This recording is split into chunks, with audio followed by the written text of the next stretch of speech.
ఓం శ్రీ మహాగణాధిపతే నమ. శ్రీ సీతారామచంద్రాభ్యో నమ. శ్రీ గురుభ్యో నమ. మాతాపితృభ్యో నమ.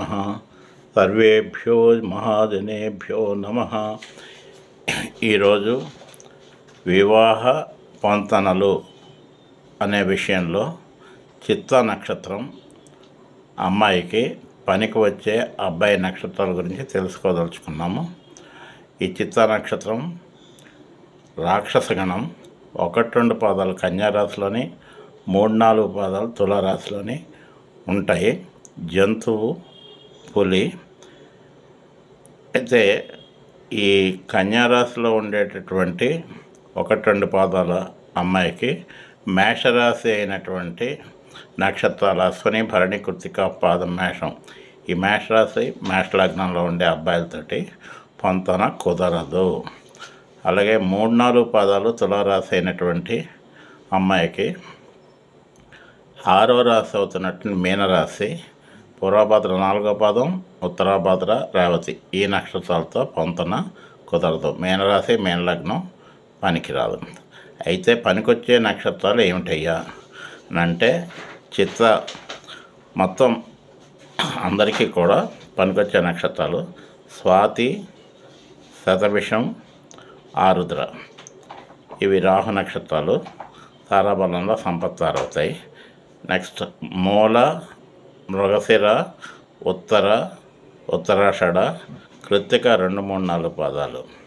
ఇవి రాక్షస గణాలు కాబట్టి అబ్బాయి కూడా ఇవన్నీ చెప్పిన నక్షత్రాలు ఆల్మోస్ట్ అనుకూల నక్షత్రాలు. ఇవి కాకుండా ప్రత్యేకంగా హస్త, రోహిణి, శ్రవణం ఈ నక్షత్రాలను కూడా అనుకూలంగా తీసుకోవచ్చు. ఎందుకంటే చిత్త వెనకాతలు ఉండేటటువంటి ఈ 3 చంద్ర నక్షత్రాలు కూడా పరమిత్రతారు అవుతాయి. స్వాతి, శతభిషం, ఆరుద్ర మిత్రతారులు అవుతాయి. మిగతా ఏమొచ్చి తారాబలం అంటూ అనుకూలంగా ఉండే నక్షత్రాలుగా చెప్పబడ్డాయి. వరసి, స్వాతి, శతభిషం, ఆరుద్ర, హస్త, రోహిణి, శ్రవణం, మూల, మృగశిర, ఉత్తరాషాఢ, కృత్తిక ఇవి పనికొచ్చే నక్షత్రాలు. అయితే 7వ తారగా చిత్త నక్షత్రం వారికి వెనక పుబ్బ, భరణి, పూర్వాషాఢ. పుబ్బ, ఉత్తర, హస్త, చిత్త ఇది 5వ తార అవుతుంది.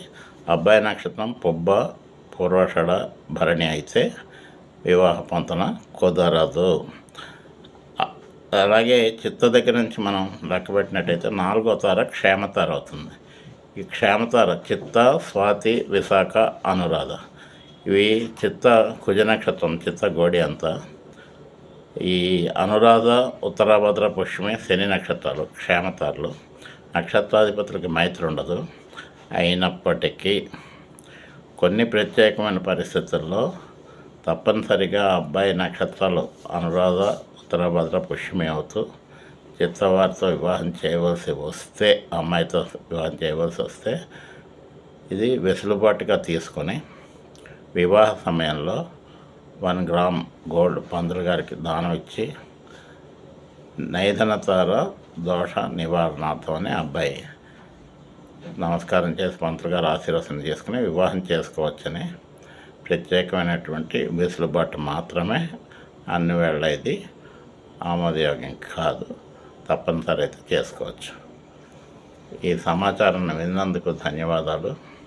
ఇది మీ అందరికీ ఉపయోగపడి వివాహ వ్యవస్థలో అమ్మాయిలకి మంచి సంబంధాలు కుదిరి జీవితాలు బాగుండాలని కోరుకుంటూ మీ దగ్గర సెలవు తీసుకుంటున్నది మంతా సత్యనారాయణ, NAD జంక్షన్, శాంతినగర్, విశాఖపట్నం 98498 11695. ధన్యవాదాలు.